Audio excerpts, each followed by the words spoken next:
I think one of the things that often organizations struggle with is that old expression, if it isn't broken, why fix it? Or how do I keep doing my day job and move through and keep the lights on and keep raising the money that I need to raise? Even if I know deep down I need to have a better system and a system that's more user-friendly, how do I approach the curiosity and the courage to make a change like this? Can you, perhaps, Frank, could you jump in on this one and talk a little bit about how you brought your team along in those conversations about why to change from one to the other? And where the pressure points were. I think let's have an honest conversation about it. Yeah, no, you know what? It had to be an honest conversation, especially with the fund development teams, because there's no ideal time. Yeah. There is zero ideal time. And at some point, organizations, and all organizations suffer this, they don't invest in themselves. If you're a sales organization, you are going to sacrifice yourself to make your numbers. If you're a service organization, you are going to sacrifice yourself to keep your customers happy. I personally believe that organizations have to invest in themselves. Otherwise, somewhere down the road, and there are a lot of companies that suffer this, and I even think Blackbaud is one of those companies that may have suffered this over the years, they will start to fail. And so if you need to make the transition, I don't care if it's 6 months out or a year and a half out or 2 years out, you draw that line in the sand. It's like planning your vacation, right? I'm planning that vacation. Nothing is changing. I've booked my tickets and I am going, even though it may not be ideal or opportune at the time, because that's an investment in myself. Organizations have to do the exact same thing. You have to have good partnerships. So we found a very good partner to work with us.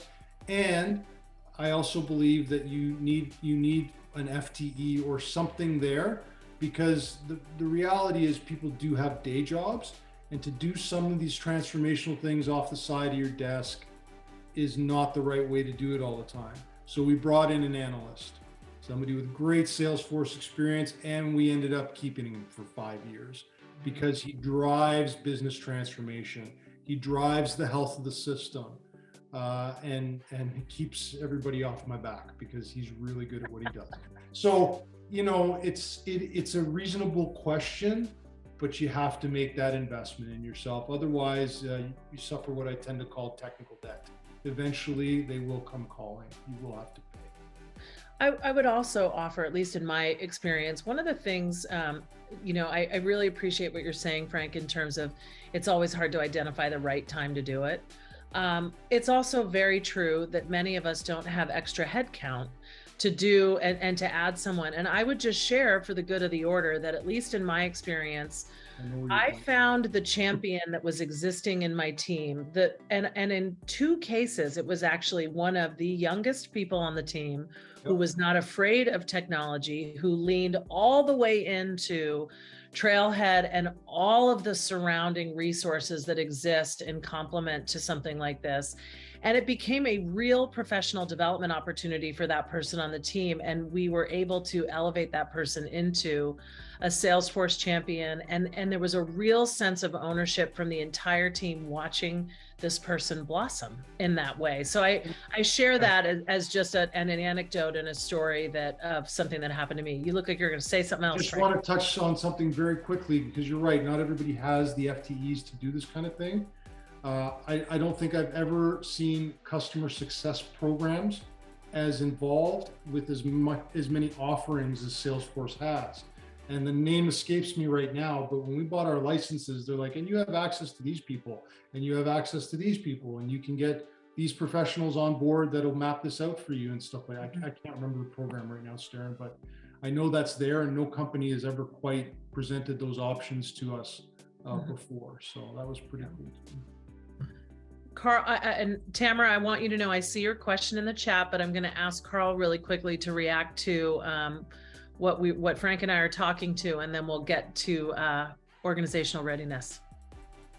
Yeah, in general, I really enjoy an audit. You know, I mean, it's always an opportunity to have somebody come in with a fresh perspective and just have a lay of the land, and look at ways that, you know, best practice that's out there. You know, have you guys considered this or that? And so we routinely do audits in different areas and systems of our department and our data, kind of, you know, the aspects of how we look at it. And that's always provoked us to do that.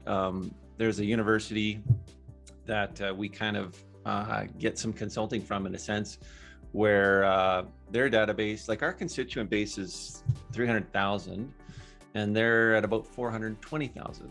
Our revenue is 50 million, theirs is 120. So they're a little bit ahead of us in that regard. And so, you know, with decisions like what is the proportion of revenue that you guys are spending on a data team, on your system, on a per, you know, user, all of that we would compare to and look at other organizations that are doing something similar. So that, you know, we just firmly believed, and I have to give hats off to our CDO here. She's a big thinker, and she's just firmly believes that, you know, if we have clean data and we're using it to the best of our ability, that we can literally double our donation revenue with just doing better with the constituents that we have. And so we've seen that in the call center. We've seen that with lots of different tests and, you know, campaigns that we've done. So yeah, all of that together kind of, you know, points us in that direction.